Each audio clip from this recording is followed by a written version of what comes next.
Hello, this is Come Home America with Nick Hankoff, the podcast that narrates and navigates America's twin crises of identity and order. This is episode 17, and I have some more thoughts because the last episode I just recorded yesterday, the day before, it was during breaking news of all these online social media purges, right? And so then I had so much more to say after that. I was already feeling queasy, very not scared, but just like nervous and I don't know, all these mixed up feelings. That's why I say queasy was really how I felt. I felt it in my gut, a bad feeling. But all it took was Sunday, and I get to go to Mass, and I remember what's much more important, and I'm actually made much more optimistic for that. So you never lose hope. I would like to think that a lot of folks are out there doing that. I hear from some friends that's where they're thinking of going, and so we have to put our hopes in something greater than just like the institution of America, the idea of this country. This show is called Come Home America, and what America am I talking about, and what sort of home am I talking about? I have my own ideas. I know others do as well. And so that's what this show is for, to try and figure out, is America coming home to a small section of the country? And does being America mean that it's representative of something of the founding of the country, or something of the people who work and build this country up instead of tear it down? That's what we are doing on this show. And so I am going to have some guests coming up from the left and the right discussing their visions for that. I have my own take on things, and that's what you're going to get in this episode. Now let's go straight to the social media purges and work our way back a little bit, back to the infamous Pearl Clutching Harbor Day, January 6th. It was called the next Pearl Harbor by someone, and then someone else said, no, it's more like Pearl Clutching Harbor, which I love. Okay, so the social media purges, there's really two general minds on this. One saying that Facebook, Twitter, YouTube, whatever, they're private companies. They can decide, yada, yada, the argument. And then the alternatives then are also being deleted off of Google, off of Amazon's web services. And so there's really no outlet for folks to go to anymore except very small little chat room outlets. And so the argument, what is it still? Like you just go somewhere else? These are very flippant arguments to be telling the tens of thousands of people being removed from Twitter and Facebook for what? What exactly are they being removed for? If the very malleable community guidelines and whatever else the operational rules of these social media, these gigantic social media platforms, if they're to be weaponized against sections of the society, why don't people who apologize for that say that that's what it is? They always have to caricature it to be something else, as if it's something noble, that these are private companies and they're exerting their own rights that we can't question. I do question it, and that doesn't necessarily mean also that I'm fully on board with some sort of nationalization or antitrust action one way or the other. I am open on all of those strategies, antitrust state action or nationalization for that matter. I'm really open to almost anything at this point, just because the folks who hand wave this away are not being really honest, and they're sort of parroting these libertarian 101 lessons, as Dave Smith rightly calls them. Let's take it at face value. These companies are private companies. I mean, we know that they are in bed with big government, that they have a corporate multinational agenda that does not serve those interests that are anti-state or pro-liberty. And so they're really extensions and arms of the state in many ways, either from the crony capitalist aspect of things, or just they're really no different than the media giants we had before social media in terms of a few small networks, the mockingbird media, the mainstream media. And that's what they're becoming now, because they do not want to have the grand narrative challenged online when we could go around the gatekeepers. Those gatekeepers don't like that. And so that's what this is becoming. Okay, but what else can we say about this? I mean, not only are folks defending these social media purges on some, libertarian grounds, which is patently ridiculous, but they actually need to go a little further than that, because they're not addressing what these social media companies are giving as their reason to these bans. It's one thing to say, let's give them the benefit of the doubt here. Let's grant the argument to them that these are private institutions with rights to restrict access and all of that. They're not public spaces, but private spaces. Okay, let's grant them that. Why then are all of these same people, at least the ones that I've read, all taking it at face value what these companies are doing to explain their actions? Facebook, Twitter, all the rest are saying they're trying to prevent violence. They're taking out those who are inciting violence, attacks on our democracy. So is that true? Is that true, or are these corporations lying? And why are we okay with that lying? Is it actually because those people support an ulterior motive? And it has to be true, because we know that these are lies, that they're going to prevent violence by not giving people a place to speak. I mean, this is a lot of people will chalk this up to ignorance or something else, but I think they know exactly what they're doing, and they're asking for violence, and they want violence. And it might be, it might be just that they are that arrogant or that ignorant, but I think they see that in the short run, at least, they can benefit from more political violence. And so that is naturally what you're going to get. Aren't we always taught that the riots are the voice of the unheard, or something to that measure? The Martin Luther King quote that we were fed over the summer during the Black Lives Matter and Antifa riots. By the way, before I go any further, please subscribe to my newsletter at nickhankoff.substack.com. It's free weekly email newsletter. I'll have your email address so I can reach out to you in case the social media purges reach me. I have a very small audience right now, but that could change, or they could just wipe out anyone, so we don't know.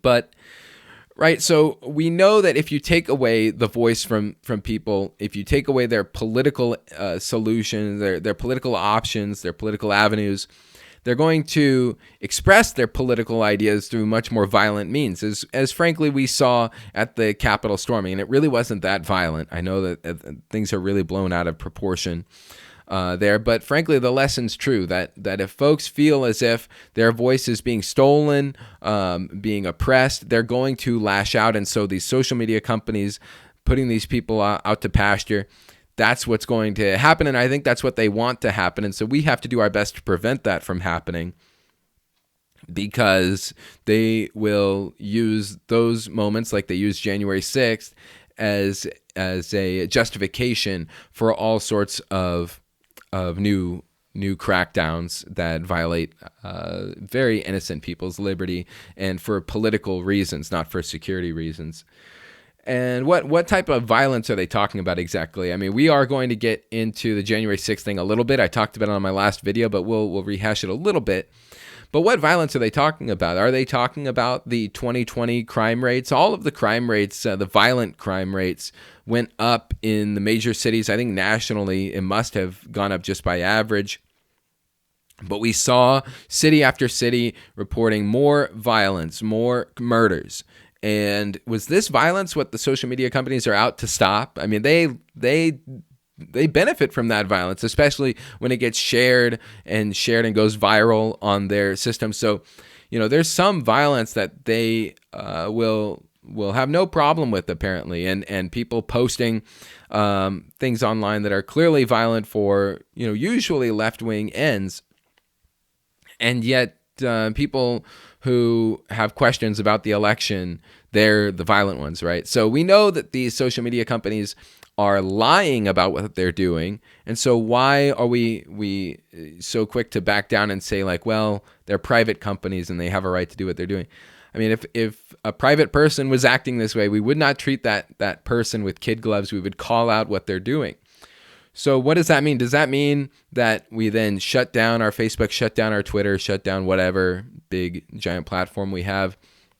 We have to use what we have. And I see people logging off and canceling their accounts and leaving, and that's fine for some folks, but I think for the majority of folks, really that's not the move to make. And we have to be patient and think creatively and subvert these platforms to some extent. And Michael Rechtenwald has been posting about this.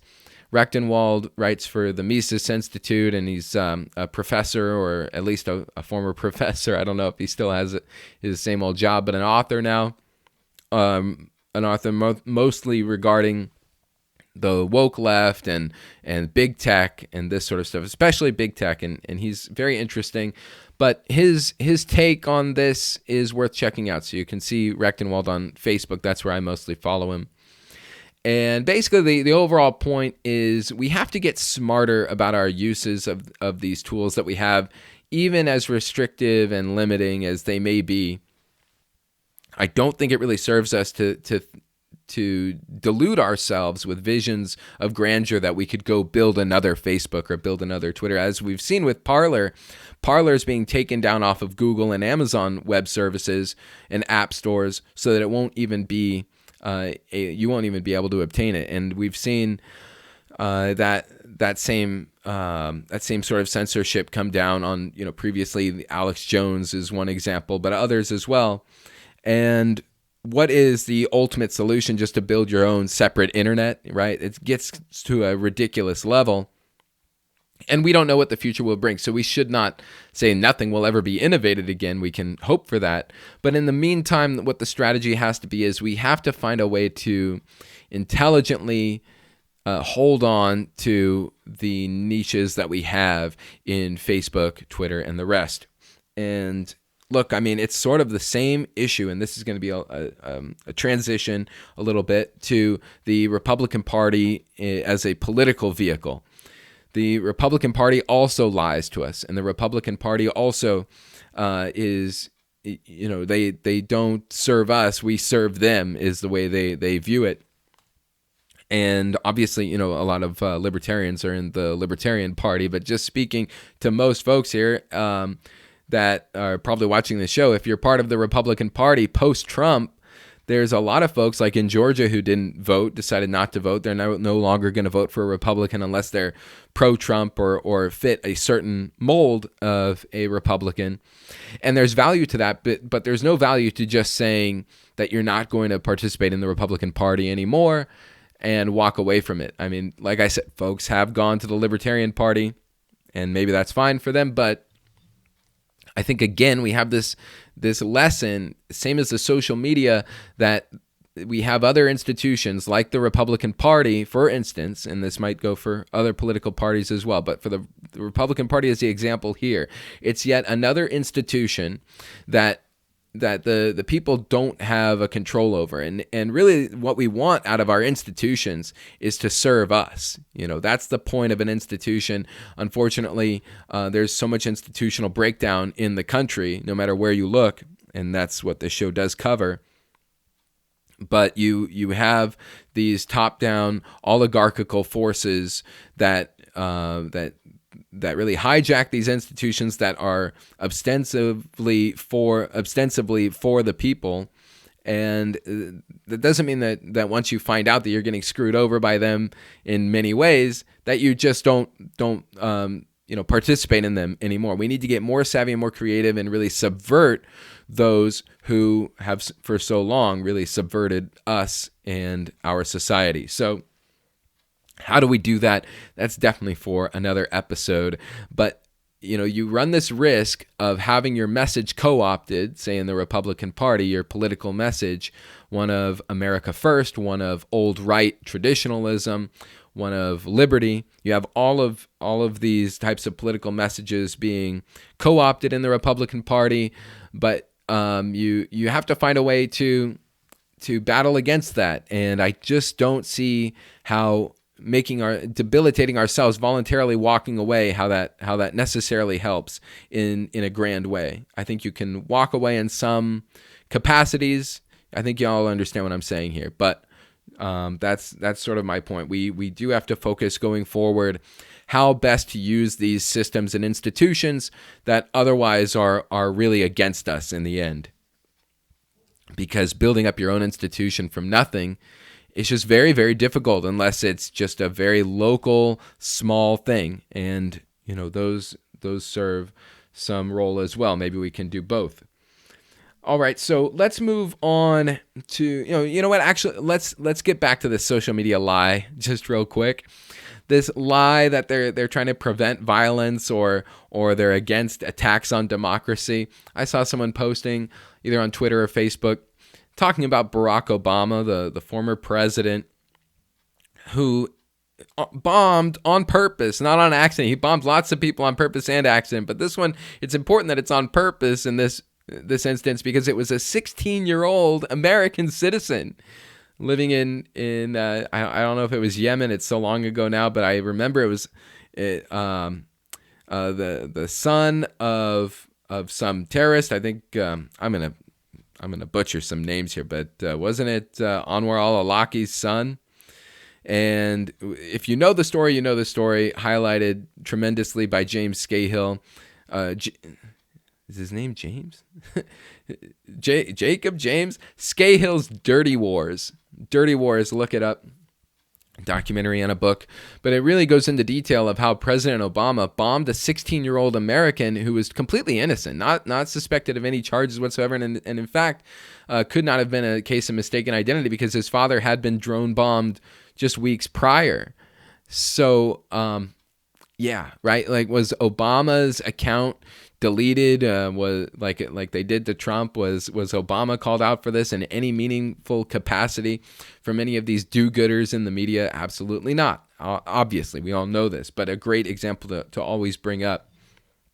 You have these folks who think that the Trump people are really the worst people to ever come and be a part of America or tear down America, and yet you have these amazing precedents. Great moral hazard in this country. So we have the crime rates. We have more really murderous presidents against the American people, like Barack Obama, who signed the 2012 NDAA so that the U.S. government would have the authority to indefinitely detain U.S. citizens. All of this war on American citizens, going back to George W. Bush even, who's now a darling of this media, and he's highlighted so well now, George W. Bush, as coming out against Trump and how brave it is. It's really sick what people will just lap up. Okay, so let's get into Trump a little bit, because if you're not familiar with my takes, you'll just hear that you might just think I'm just a Trump fanatic or whatever you want to call me. I have a lot to say about Trump, a lot of criticism to point against Trump, and it's almost not even worth it, because people are going to hear whatever they want to hear. But I don't mind people calling Trump a con man, in a sense. I mean, he on January 7th on January 7th, the day after the storming of the Capitol, I thought Trump threw his supporters under the bus, and a lot of those supporters, I hate the phrase under the bus, throwing under the bus. I shouldn't ever use that, but that's what he did essentially. And I think his supporters still forgive him now. His supporters still are with Trump, and they'll excuse what he did, even though he went on and spoke about healing and reconciliation and all the Biden, PC, politically correct talking points, the exact sort of stuff that Trump was elected to not say, right? And now he's coming out and saying all these things, just really capitulating and out to protect himself at the expense of many of his supporters. And folks on Trump's side are okay with that still. I don't know how long this is going to last, where Trump will maintain his influence with all of these folks, but he's still wildly popular. And I'm more anti-Trump than anything. A lot of the folks against Trump are terrible and have bad reasons for being anti-Trump. So I take a nuanced position with Trump, but And like I said in the last episode, I'm sort of relieved that he's not going to be president anymore if this was the direction he was going to take us on. You call it Stop the Steal, or you at least adopt that, Stop the Steal. And what do you expect people to do? I mean, no one could have known about the security situation at the Capitol, probably, that it would be so lax. They were letting people in, and most of those people were not destroying the Capitol or doing anything close. I don't think any single person did anything close to the level that people have described it as domestic terrorism or whatever. So, but you have this breach, and it's ugly, and it looks bad, and it doesn't help anyone. And how did Trump not see something like that? If not breaching the Capitol, some other instance there was no vision, is my point, for this, Stop the Steal. No vision for this, and so a real lack of leadership and lack of vision on Trump's part. I think he's sort of run out of steam after 4 years. But people want to see more Trumpism, if not more Trump himself. And I think that's what the establishment and the Democrats are fearful of, and what they're trying to do is prevent Trump from being even eligible to run for president in 2024. And that might ultimately be helpful for those of us who voted for Trump in 2020. Maybe we need to actually transition past this guy, and maybe the Democrats are helping us more than they know. Sort of like how Hillary Clinton in 2016, circulated within the DNC during the primaries that Democrats needed to elevate Trump, elevate Cruz, elevate Rand Paul, because these candidates would be easy to defeat later on. And maybe they're miscalculating again, thinking that we can't win without Trump, when I think actually we can. And that's for another episode as well. I've already spoken about a couple names that I like in 2024, but that's not for this episode. We're going to try and keep it a little short here. Looking at my notes, let me just wrap up here and say that we need to be careful. We need to not make any sudden moves, but also stand firm in terms of pushing back against these social media companies in whatever way we can, but without sacrificing ourselves in the meanwhile. So keep your accounts. Don't let them go if you have already. Figure out a way to subvert a lot of these companies. It's not so much that we're necessarily going to win people over, but I think these social media platforms still reach a lot of people, and it's just hard to get everyone to agree to go to one other platform. So, some folks are on Parler, and maybe Parler's gone, and maybe it'll come back. We don't know. Maybe some folks are on this or that. We've got just small groups of people. So more than ever, it's very important to get involved at the local level, either in your party or in some other institution in your local community, the church, a club, whatever it may be, and start talking to folks about this stuff. Get to know your neighbors, because these networks that we've relied on, they've sort of undermined our local community and our local belonging. And if we can revive some of that, then there's some real hope for pushback and coalition building. So we'll see. I mean, I don't know what that coalition building will ultimately be built upon. In subsequent episodes coming up, we're going to be talking about that. Will there be a free speech coalition that sort of can break the mold of the right and left? We hope so. I don't think it looks that way, but we have some guests coming up who I'll ask about that. And we'll also just be talking about really more of what this show's platform really tries to push, and that is a more traditional paleo-conservative, paleo-libertarian, old-right vision for the country. And, of course, that involves secession as well, and so where it might work in the country and might not.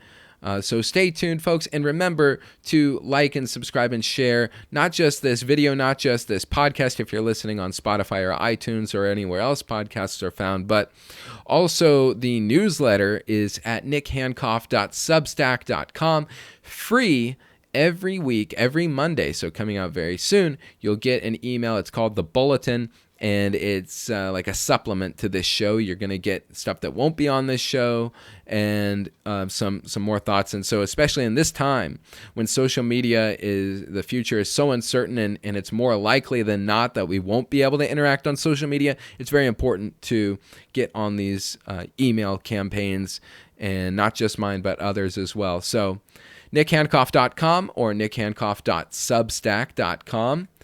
And we'll see you in the next one, folks. Thanks for watching. God bless.